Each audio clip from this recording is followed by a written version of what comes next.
Listen, we took this brand from 8% of revenue to 60% of their total revenue from email. I'm gonna share with you in this video exactly how we did it. This is a home improvement brand, a category that most founders probably assume that email doesn't matter. Before we started working with them, they were pretty much making the same mistakes that I usually see in every brand that I audit. And once we fixed them, email easily became one of their biggest revenue channels. In this video, I'm gonna be walking you through exactly what those mistakes were and how we fixed them, and exactly how you can fix them if you're experiencing some of these issues that are bleeding money on your account day after day. My team and I have done this for over 150 e-commerce brands, consistently scaling them to 40, 50, even up to 60% of their total revenue coming from email. Now, before we get into the 3 steps, let me just give you some quick context on this brand. They sell tile, mosaics, and marble in the home improvement space, so high ticket stuff. This is the kind of category that most founders assume that email really isn't gonna move the needle. When they first came to us, email was probably bringing in around 8% of their total revenue. They had an internal team running everything, but really they only just had 2 flows built: a welcome series and an abandoned checkout flow. That was it. And even those weren't performing properly. There was no real strategy, they weren't sending campaigns consistently, and their pop-up form wasn't collecting anywhere near as many emails as it should have been. And honestly, this is exactly what most e-commerce brands I audit looks like. So I wanted to quickly share the numbers of before we started working together so you can see where they were at. So from January to March, they were at $24,000 in Klaviyo attributed conversions. You can see 4,000 of that is coming from the campaigns, and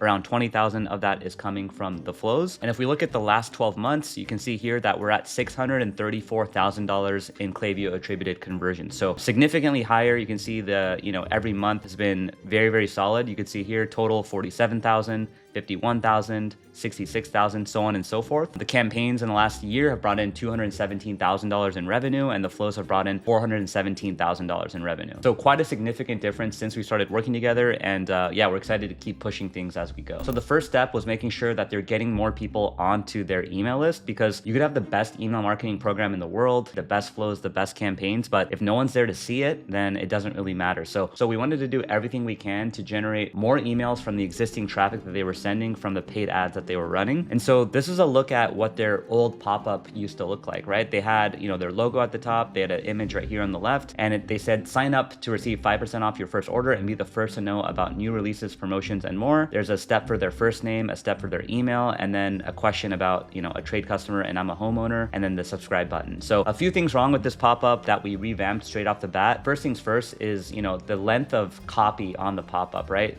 Just a lot of unnecessary text about like, be the first to know about releases, promotions, and more. And then, 5% off just for you. Basically what I've found is that the more copy and the more text that you have in the pop-up, it tends to correlate to a lower opt-in rate. And that's because people just get distracted. They don't want to read all of this. They just want to get the offer straight up and straight to the point. After that, asking for 2 different fields, the first name and the email. There's nothing inherently wrong about asking for 2 fields, but I think just asking for both of them all in one step tends to reduce conversion rates, because now it's another hurdle that people have to jump through, and it's causing more friction for people to enter their email. I did like the question about them asking, I'm a trade customer and I'm a homeowner. I would probably just make it a button so it's just easier to see, and then I would make the subscribe button a lot bigger. But yeah, other than that, I want to make that 5% offer like really big and really nice and clear, because right now it's a little bit small. And so just to recap everything, I would make the offer nice and clear at the beginning. I would reduce the amount of copy that they have on the pop-up. I would remove, the first name step, and I would change this into a multiple choice question with buttons, and then I would make the subscribe button bigger and maybe change the call to action button as well, because subscribe is kind of generic. You want to put something a little bit more compelling. And so this is the new pop-up that we built for them, and as you can see straight off the bat, it looks very different. You can see here we have the logo nice and big. We have a nice clean lifestyle image that directly shows off their tiles. And the biggest thing that you'll probably notice is that we have the offer nice and clear at the very top. You've got 5% off. You definitely can't miss that offer, right? The 5% off is really bold, and intentionally we wanted to bold the 5% and the off, so it's like really big. That's the first thing that people see. And then we have a question that says, before we move on, what are you working on? And then we have, like I said earlier, multiple choice question with big buttons. So we say, DIY project, hiring a contractor, still deciding. And then we have no thanks, I'll pay full price. So notice that we don't even ask for the email on this first step, right? We're waiting for that second step. And the whole idea is to,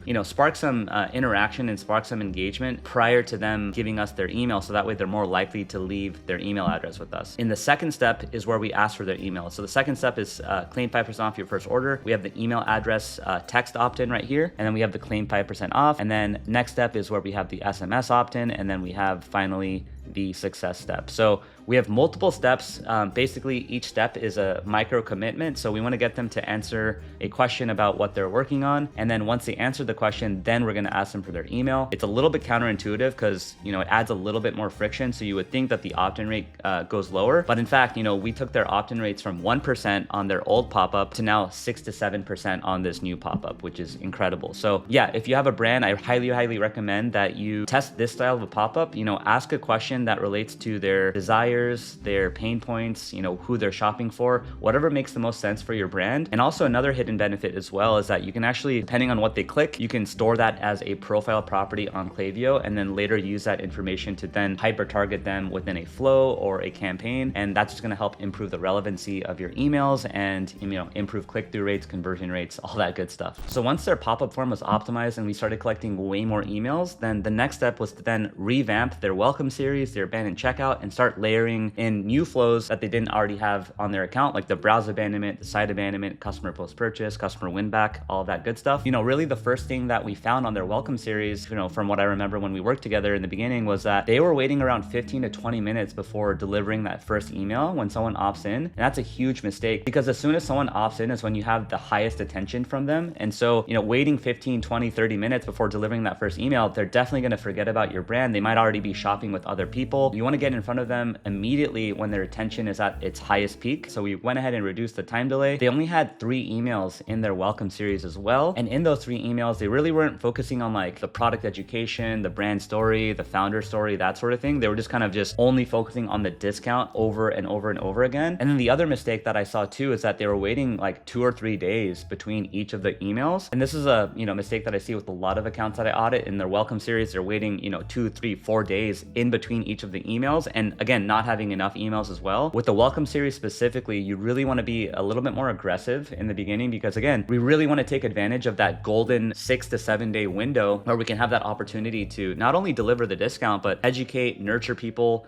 indoctrinate them into the brand and show them who we are. And so that's exactly what we did with this brand, right? Rebuilt their entire welcome series. We have the first email firing immediately as soon as someone enters the pop-up form. We then built it to be around 5 to 6 emails total. And we have a 1-day time delay between each of the emails as well. And as you can see here, you know, this first email in the last 90 days has had a 53% open rate, 7.6% click rate, and $24,000 in revenue just in the first email. In the second email, we're seeing a 44% open rate, $1,000 in additional revenue. The third email, we're seeing a 40% open rate and, you know, $3,400 in extra revenue, and so on and so forth, right? And so the whole goal here is to really, you know, again, capitalize on the attention that we got from people opting in the beginning and really just, you know, providing education and value. So in this example, we have the Welcome Apollo tile, save 5% off on your first order, shop now. And as we go down, you know, we basically say thanks for joining our mailing list, whether you're working on a renovation or a new construction project. We've got tiles you need to bring your vision to life. As a welcome, enjoy 5% off your first order. Use code WELCOME5. We have a nice big CTA that says to redeem the offer. And now we also have different collections that people can go through because people might not always be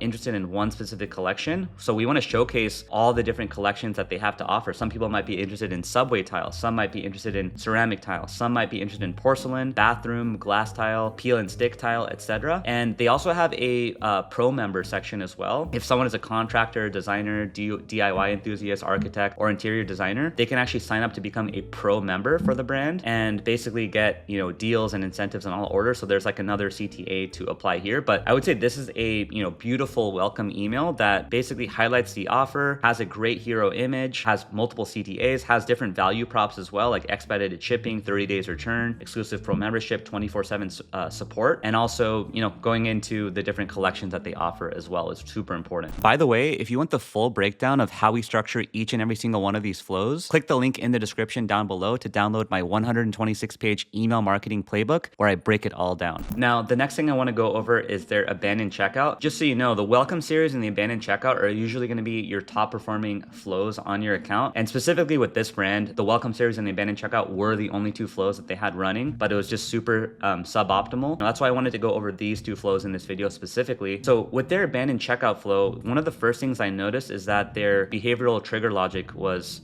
messed up, right? And so what they were doing before is that in their profile filters, they had placed orders 0 times since starting this flow, added to cart 0 times since starting this flow, and viewed product 0 times since starting this flow. And the reason why that's not a good idea is because just because someone browses an item or adds an item to their cart, we don't want that to prevent them from receiving an abandoned checkout email, because the abandoned checkout email is like later on in the funnel. And so it's totally okay for people to browse products and still receive, you know, the abandoned checkout email. And so their logic was completely messed up, and that was preventing actually people from receiving the abandoned checkout email. So they were literally preventing people and stopping people from receiving this flow just simply from messing up the logic that they had in the profile filters. The other thing that they were doing wrong with their abandoned checkout flow is that they had a 3.5-hour time delay between when someone actually abandoned their checkout and when they actually received that first email. You know, with abandoned checkout specifically, like that's like the highest intent thing that someone can do. Similarly to the welcome series, right? You want to make sure that you're getting in front of people almost immediately after they abandon a checkout, because they've literally, you know, gone all the way to the checkout. They might have entered their shipping info. They might have even entered their credit card information and they left. And so we want to make sure that we're capitalizing and taking advantage of that golden time window. And we've done a lot of A/B testing on this, and we found that 30 minutes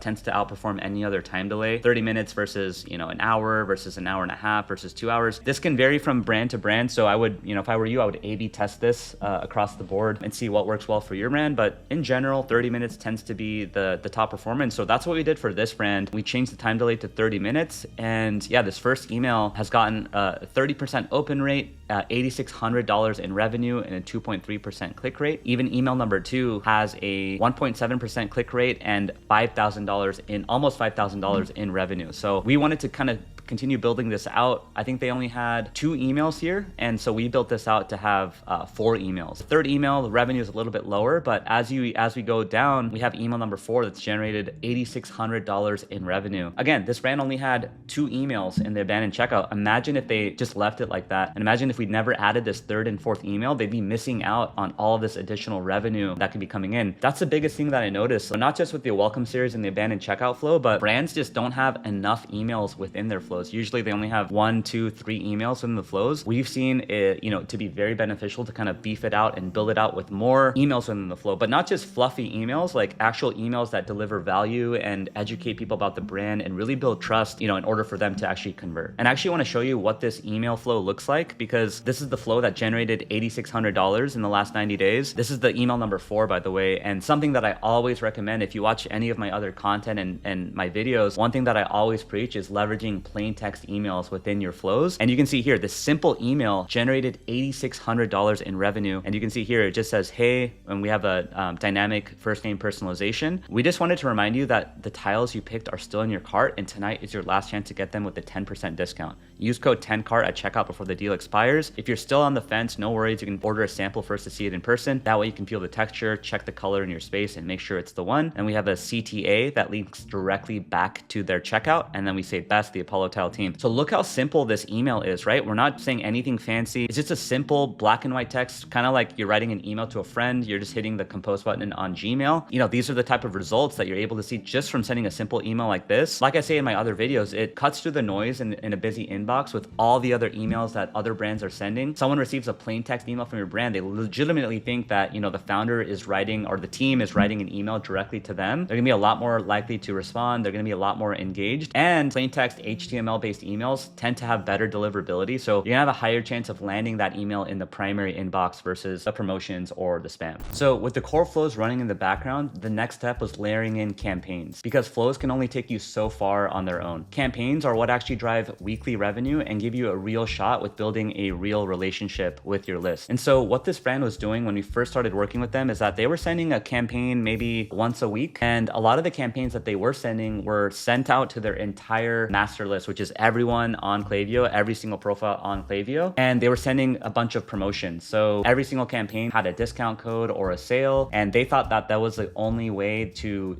increase revenue from the campaigns and their emails that they were sending. And so what we went ahead and did is we kind of revamped their entire campaign strategy. And so what we wanted to do is to send 1 to 2 campaigns a week in the beginning. So that way we don't over bombard their list, especially in the beginning. We wanted to kind of warm up the list, get people, you know, used to that consistency. As far as the actual strategy goes, like we wanted to not only just send promotional sales discounts emails all the time, because we don't want to train their customers to only buy something whenever a discount code is available, right? We want them to buy because they have high quality tiles and mosaics. And so what we did is like the 80-20 rule. So 80% of our email campaigns were focused on like value educational based content. The other 20% was focused on promotions and discounts and holidays and things like that. And you can see here like some of the revenue in the last 90 days from the email channel. You can see this email itself did around 63% open rate with $13,000 in revenue here. This email did around $5,800 in revenue, $5,600 in revenue. These are all single send campaigns that are generating tons of revenue for this brand month after month. And the other hidden benefit to campaigns is that it's not just the direct revenue that's coming from the campaign that's beneficial, but people are clicking this email, and even if they don't buy directly from the campaign, well, they might be coming to your site, right? You're sending that direct traffic to your site from these campaigns, and they might be browsing products, they might be browsing collections, they might be adding things to their cart. And so now they're getting put into those highly effective flows that we've built, like the abandoned cart flow, the abandoned checkout, the browse abandonment, the site abandonment, based off of what behaviors they're taking on your site. And so there's a huge benefit to sending these campaigns, because again, not only are they generating revenue directly from the campaigns, but now they're being funneled into these flows that we've already built, which can then produce even more revenue for you. This campaign right here, this is probably the best performing campaign in the last 90 days. This one had a 63% open rate, 1.7% click rate, and $13,000 in revenue. And just by looking at the numbers,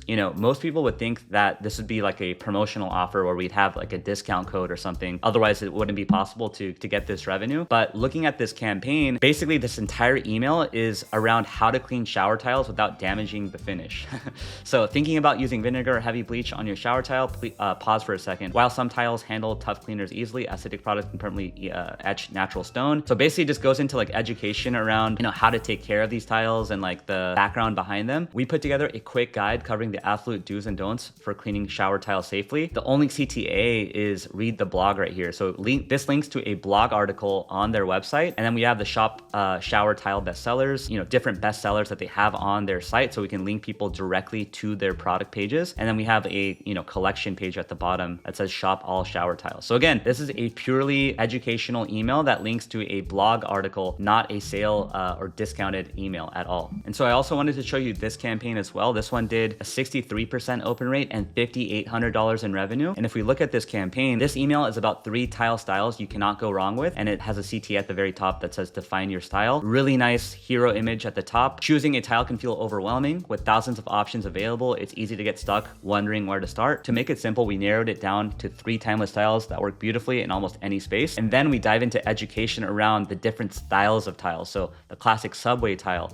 an image of that with CTA, large format porcelain, image of that with another CTA, and then we have a natural stone look tile, an image of that like a lifestyle image inside a home, and then not sure which tile to pick. They have a sample that they can order, so order a sample for just $6.99 and see exactly how it looks like in your space before you commit. Tile sample ships free, and they have another CTA to order samples. So a great part about this brand is that they do offer samples. Obviously they want people to get educated on the look and feel of the actual tile before they commit to making a larger purchase, which is great. But overall, this campaign generated over $5,000 in revenue, and we did not offer any sort of discount or promotions. And so people find a lot of value on your email list by getting, educational, value-driven, nurture-driving content. And that's what builds real long-term value with your list, not just discounts and promotions and always selling your products all the time. And that's the exact 3-step process that we use to take this brand from 8% of their revenue coming from email to now 60% month after month after month. Now, if you don't want to worry about doing all of this yourself and you want a team of experts to actually do this all for you, well, there's a link down in the description to book in a call directly with me. I will personally audit your Klaviyo account free of charge and let you know exactly how we can drive your email revenue up significantly. Either way, you're going to walk away knowing exactly what your biggest leaks are in your Klaviyo account and exactly what to do to fix them. Like I said, my team and I have worked with over 150 plus e-commerce brands, and we've generated over $100 million in email marketing revenue for e-commerce brands specifically. I also put together a free 3-hour course that goes over exactly everything that you need to scale up your email marketing revenue. The link to that video is right here. That's it for today, and I'll see you in the next one.